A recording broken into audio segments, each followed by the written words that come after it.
அப்பாடி கிளாஸ்ல என்னதான் டாப் பண்ணுவீங்க? அப்படின்றான்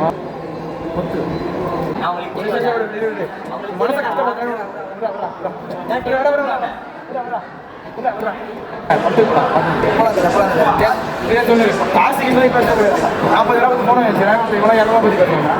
மாமா நீ கேட்டரிங் போற, நீ லவ் ஸ்டார்ட் பண்ணிட்டு கேட்டரிங் போனா முன்னாடி போகிறான், எப்போ போகிறான், இந்த பக்கம் 10,000, இந்த பக்கம் 10,000, இந்த பக்கம் 10,000, 30,000 மாதம்